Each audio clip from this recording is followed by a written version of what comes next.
Salud, amigos de Confinados en Positivo. Aquí empieza un nuevo podcast que llevamos a cabo, que elaboramos los compañeros del partido político Izquierda en Positivo, la izquierda no nacionalista. Enrique Sanjurjo, muy buenos días. Hola, buenos días. Tony García Pérez, muy buenos días. Hola, ¿qué tal? ¿Cómo estamos? Buenos días. Yo soy Miguel del Amo y digo buenos días porque son buenos días. Hoy es 2 de mayo, casi las 11:30 de la mañana. Luce el sol y España es un país que corre. España es un país que corre. Han salido las personas a correr, a hacer running, footing, jogging. Y la verdad es que esto está psicológicamente alegrado, ¿no? a España, aunque siguen habiendo más de 1.000 positivos al día, más de 200 muertos, pero sí que al menos pues la gente psicológicamente hay como más alegría, ¿no? en las calles. Yo lo que dije la semana pasada, cuando empezaron a salir los niños, el domingo pasado, ya estoy viendo en redes sociales que ya nos están echando las culpas. Quique, somos culpables. No sabemos hacerlo bien los españoles. No sabemos salir con los niños a la calle, como nos dicen. No sabemos correr respetando los 20 metros. No sabemos hacer nada, de verdad. Nos dejan correr y nos vamos a Madrid-Río. ¡Qué locura! ¡Qué locura! Que se te ocurra ir a Madrid-Río. Pues claro que vas a Madrid-Río. ¿Dónde vas a correr? Entre containers, te vas a Madrid-Río. Pero bueno, es esta. Nosotros lo dijimos la semana pasada y viendo la rueda de prensa de Pedro Sánchez se confirmó. Echó la culpa. Nos echa la culpa a los españoles de que haya un rebrote nuevo. Por lo tanto, espero que no haya ninguna cuenta de Twitter de la izquierda, sin nombre ni apellidos.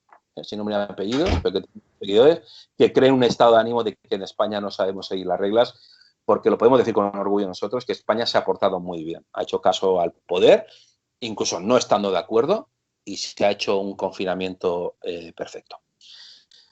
Eso sí, Enrique, está bien que psicológicamente pues parece que la gente esté más feliz, más animada, pero esto no es solo salir una hora, que la gente tampoco se engañe, que hay diversas fases y que hoy simplemente podemos salir una hora y a 1 kilómetro de distancia. Que vayamos poco a poco, ¿verdad, Enrique?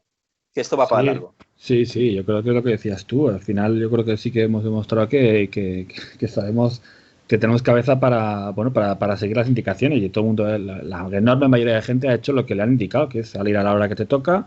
Y el tema de la mascarilla, por ejemplo, que hemos estado a vueltas con eso, que si valía para algo, que si no valía para algo, pues si es obligatoria, se hace obligatoria, todo el mundo la va a llevar, pero si no se hace obligatoria, pues o sea, hay mucha gente, eso, lo que decías tú, que se está quejando de que no la lleva o no sé qué, bueno, pues que la hagan obligatoria, ¿no? Es decir, yo creo que los españoles están haciendo caso a las indicaciones y están siendo coherentes. Yo creo que no se nos puede decir que hemos sido irresponsables, ni mucho menos. Seríamos irresponsables si la mayoría no hiciese caso a las indicaciones, pero la mayoría lo ha hecho, ¿no? Y cuando vas a alguna vez, si sales a la calle, ves las colas en los supermercados o en alguna tienda que está abierta y todo el mundo sigue estrictamente las indicaciones de estar separados más de 2 metros, de no entrar en más de no sé cuánta gente en las tiendas, y nadie se ha quejado de eso. No, nadie ha tenido ningún problema de eso, ha admitido como todas esas normas.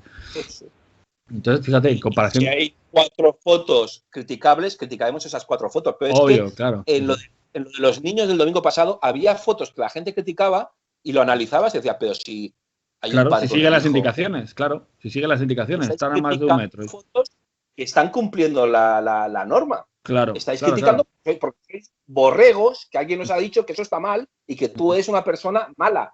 Cuando sí que se han cometido irregularidades, había fotos reales, pero otras que cumplían las normas y que formaban parte del paquete. Claro. Vamos, yo creo que algún día, si tenemos tiempo, aquí haremos un análisis importante de lo que está pasando. Sí.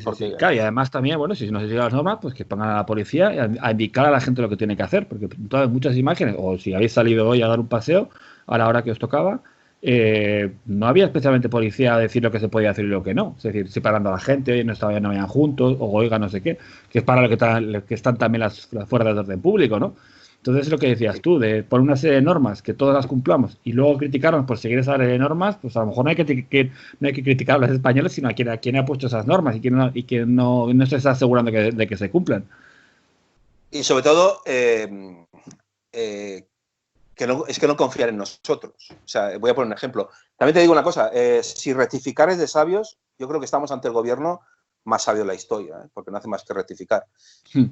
Nosotros, pasado mañana, el día 4, podemos quedar, nosotros 3, ir a una terraza, a tomar un café, lo que quedamos. Pero no podemos ir a tu casa, Quique, los 3. Porque alguien no confía en que en tu casa nos comportemos con la misma distancia social que en una terraza. No confía en nosotros el gobierno. Sí, podemos estar en una terraza, pues que no va a vigilar nadie, pero nos puede vigilar una fuerza de orden público. No podemos ir a tu casa. O a la mía, o a la de Tony. ¿Por qué? Porque no confían en que ahí nos portemos bien. Ahí va a decir, sí, ahí vais a abrazar, ahí vais a... Bueno, pues igual somos serios y vamos a hacer lo mismo que una terraza. Pero bueno.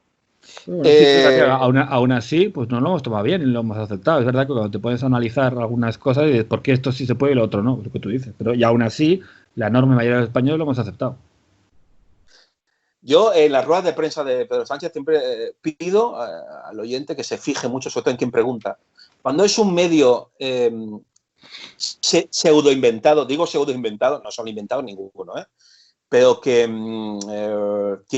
son pequeñitos, o por ejemplo, La Voce d'Italia sonó, ¿no? Se hizo famoso. La Voce d'Italia, que preguntó una pregunta que le gustó mucho a Pedro Sánchez, la tenía preparada, y se ve que es un diario digital de Venezuela, que era un periódico que tuvo importancia en su momento, pero que ahora no tiene, es residual. Y el otro día había uno que se llama Dirigentes Digital, que yo no lo conocía, existe, es un diario digital, que siempre son las preguntas, pum, ¿sabes? Que el centro medido a la cabeza, para que Pedro Sánchez haga ¡pam! Y después están los medios que preguntan lo que preguntaríamos todos, que son las dudas que tenemos. Lo malo es que no se puede contrapreguntar, ¿no? CNN, claro, CNN ya no emite en España. Está la corresponsal en España que hizo unas preguntas, pues que claro, Pedro Sánchez salió por peteneras, sacó el discurso y no contestó. Pero es muy interesante, es muy interesante escuchar y analizar quién pregunta, cómo pregunta, etc., etc., etc. Tony, ahora seguimos hablando de este tema, pero tú como miembro de la Junta de Societat Civil Catalana entrevistaste ayer, al mediodía, a Jordi Cañas, eurodiputado de Ciudadanos. Está teniendo mucha repercusión el vídeo. Cuéntanos un poco cómo fue esta charla. Cuéntanos. No, bueno, pues la verdad es que, bueno, como siempre, Jordi siempre conmigo ha sido muy amable y, bueno, respondió a las preguntas que se habían comentado y que se habían ya comentado con él, pero, sin embargo, él quería hacer, en principio queríamos destacar, esto está hablado internamente, queríamos destacar un poco pues la controversia que ha habido con Ciudadanos y tal, él no se quiso mojar y ya pues derivamos las preguntas a su actividad más profesional que está realizando. La verdad es que Jordi siempre ha sido muy claro y todo el mensaje claro que ha dado contra el nacionalismo a la gente le ha llegado mucho. Ha habido varios cortes esta semana de la previa o de la entrevista que se hizo que ha triunfado y me ha gustado mucho y además he visto que se ha movido por las redes. Entonces, Jordi siempre ha sido muy claro y yo creo que también es un mensaje esperanzador para la gente que está viendo cómo ahora hay la extradición del Puigdemont, que los otros salen de la cárcel y que no sé qué, un poco de preocupación. Quizás lo hemos dejado un poco ajeno porque ahora son épocas de confinamiento, pero sin embargo, este mensaje aún está latente. Y por lo tanto, no está mal que Jordi pues a veces dé una serie de recomendaciones para que no decaiga esa preocupación sobre el nacionalismo que está tanto aquí en España como también en Europa. Y le preguntaba a micrófono cerrado si había mucho nacionalismo en Europa y ha dicho que es ridículo. Dice, es que no llega ni al 10% de la Cámara ni las representaciones parlamentarias. Lo que pasa es que en Cataluña tenemos algo anómalo porque en su momento la educación hizo mucho, es decir, pasar de un 13% en cuestión a un 43% o de un 10 a un 40% en cuestión de 7 años es porque ha habido algo que lo ha hinchado. Entonces, pues es latente esa preocupación, pero de momento está en stand-by por el tema nacionalista, pero bueno, ahora ya la semana que viene empiezan otra vez con la matraca. Ya hemos visto esta semana también las culpas de Madrid de como el origen de la pandemia en España, declarado por TV3, así como titular, y claro, esto tampoco... Es que la matraca continúa y hay que estar al pie del cañón, como siempre. Hay nacionalismo en Europa y en todo el mundo. está de moda el nacionalismo, mal que nos pesa. Hay una lucha soterrada y no tan soterrada de globalismo contra nacionalismo. Y eso, por ejemplo, lo representa Trump, ¿no? Que es el ejemplo del nacionalismo norteamericano, o en otros países, donde en Rusia o nacionalismo ruso. En India hay un ultranacionalista indio. Y encima, claro, son países que económicamente les va bien y eso les da como la razón de que es beneficioso, ¿no? Nacionalismo, como aquí representaría Vox. Pero claro, eso es a corto plazo, ¿no? El proteccionismo a corto plazo te da beneficios, pero claro, al final, si no tienes acuerdos con el resto del mundo, pues vas a sufrir, te vas a crear tu pequeña cueva, pero eso va a ser perjudicial. Eso es lo que opinamos nosotros, que somos no nacionalistas, no solo no independentistas catalanes, sino no nacionalistas. Pero bueno, tiempo habrá de hablar de eso, de cómo queda el mundo, ¿no? De momento hay una guerra entre China y Estados Unidos que esperemos que se calmen todos, que se calmen todos, porque solo hay que conectarte con medios chinos que ya están contestando a Trump. Yo, por el bien de todos, que se calmen, por favor, que se calmen. Y hagamos, como decía, ¿escuchaste a Pedro Sánchez? Pregunta de Onda Cero el otro día, que dijo que estamos disfrutando de la prórroga de estado de alarma. Tú, Quique, tú que... No. Estamos disfrutando. Mira que hay verbos, ¿eh? Estamos disfrutando, estamos viviendo, estamos, ¿no? ¿Qué palabra podríamos haber dicho? Estamos disfrutando. Aquí no disfruta nadie, Pedro, hombre.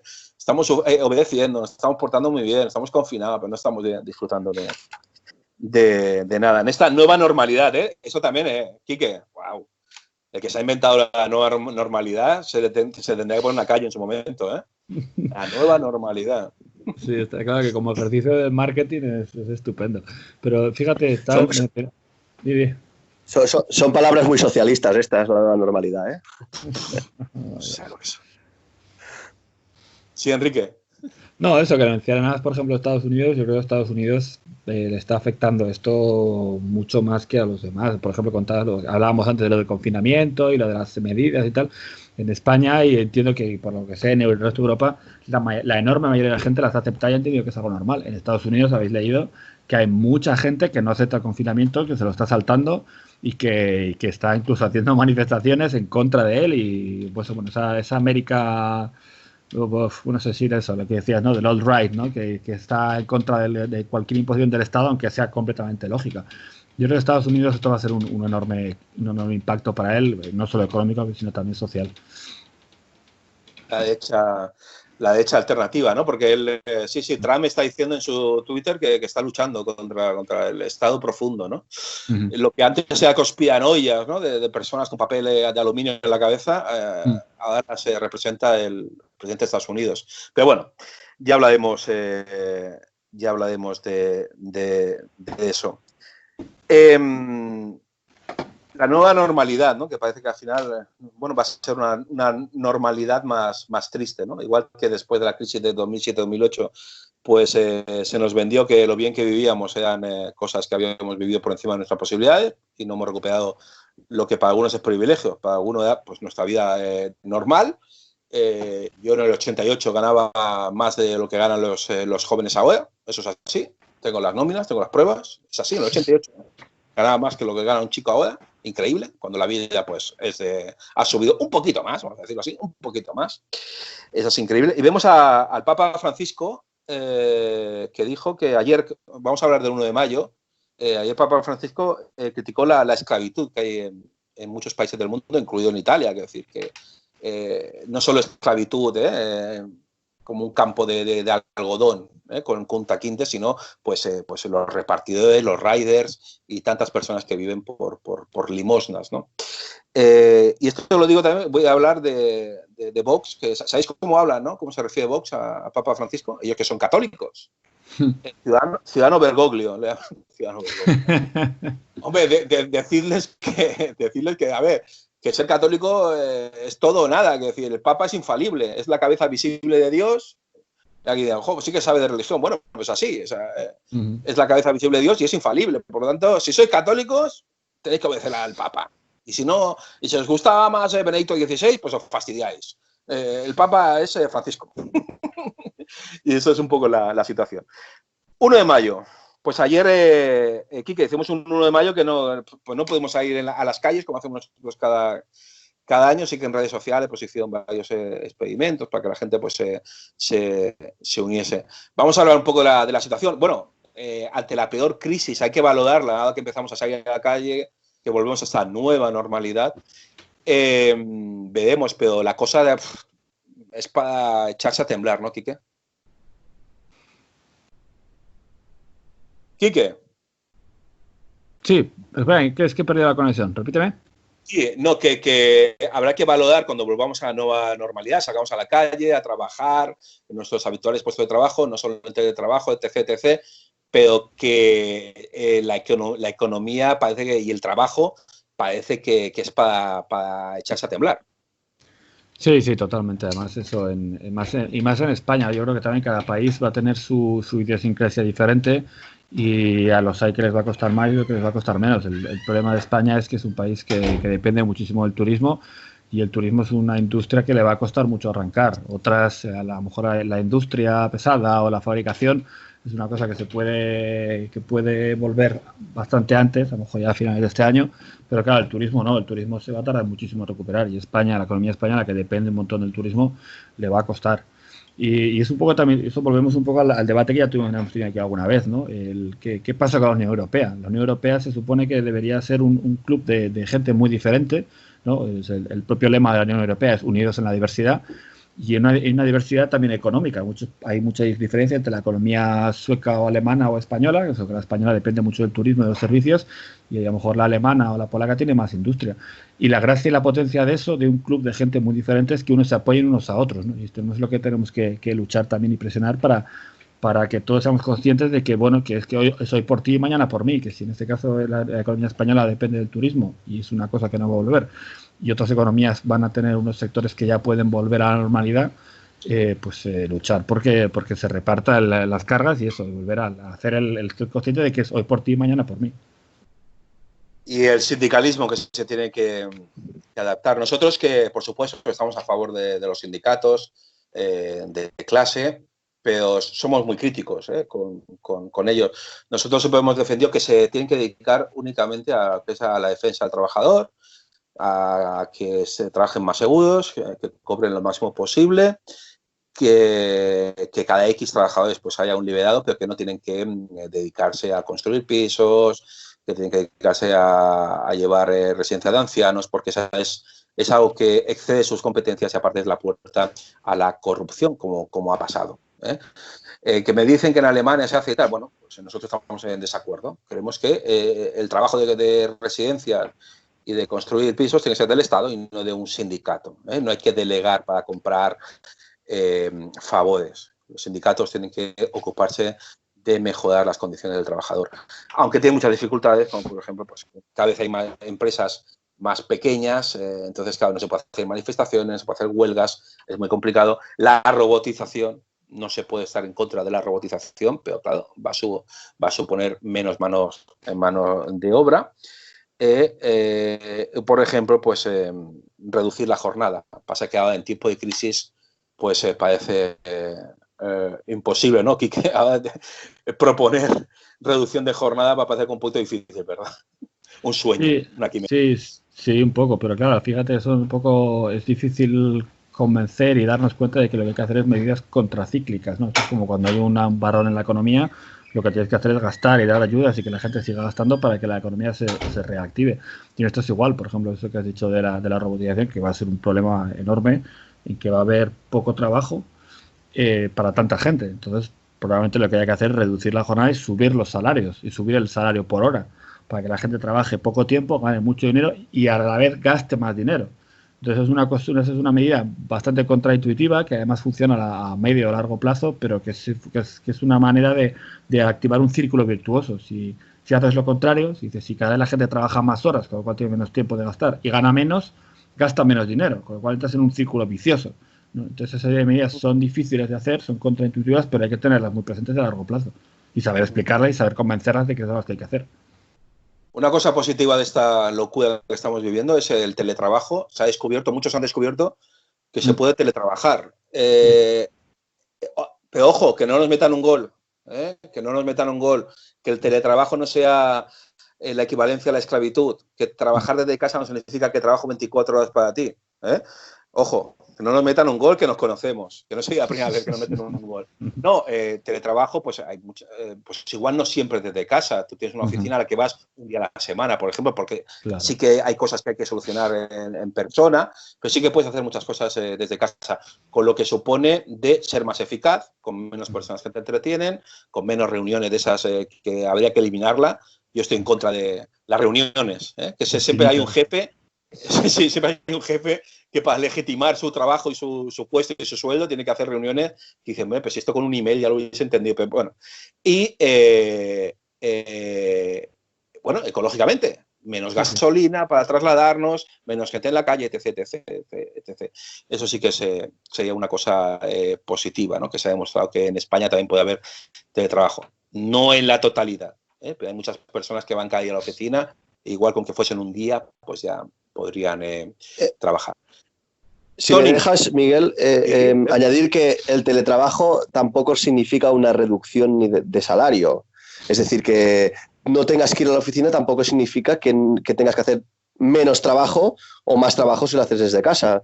Tanto en horas como en sueldo. Como en sueldo también, Tienes que hacer el mismo, claro, si no, nos han engañado por algún lado. No, tiene que ser el mismo, pero de una manera más ecológica y que tú puedes conciliar más con la familia. Aunque si tienes un hijo, bueno, no puedes estar todo el rato con el hijo lo mismo que si no trabajases, pero sí que puedes echarle un vistazo, etc. Todos nos entendemos las virtudes del teletrabajo, aunque yo creo que habría que combinarlo. Siempre está bien que haya ir a la oficina, etc. Aunque cada caso es diferente. Tony, para acabar hablando de los sindicatos, nosotros siempre, por supuesto, hemos ido a las manifestaciones del 1 de mayo con nuestra afiliación y nuestros simpatizantes. Casi siempre hemos criticado que pues, los dos sindicatos mayoritarios, Comisiones Obreras y UGT, pues van con la misma bandera, que es la señera catalana, solo que en cinta americana pues ponen uno CCO y otro UGT, pero que van con la misma bandera, ¿no? Que al final hay dos sindicatos, pero cada vez son más parecidos. Después está la CGT, que son anarquistas, pero ahora se han hecho independentistas. Eso yo he pedido que me lo explique más de una vez, pero no me han convencido todavía, cómo del anarquismo se puede pasar al independentismo. Mira que lo han intentado, pero al final no lo han logrado. O partidos como Esquerra Republicana, que van pues aprovechan ahí y van con esteladas y con muchos pakistaníes. Los Esquerra Republicana casualmente sacan los pakistaníes el 1 de mayo, también no sé por qué. Cuando en otras manifestaciones controlan a esta población, debe ser, pues la sacan a pasear el 1 de mayo, el Día de los Trabajadores.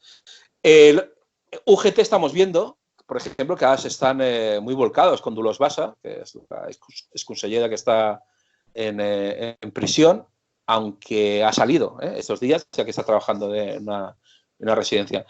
Es muy triste, ¿no? Esta deriva que hemos visto, ¿no, Tony? De los sindicatos, al menos en Cataluña, hacia el independentismo, ¿verdad?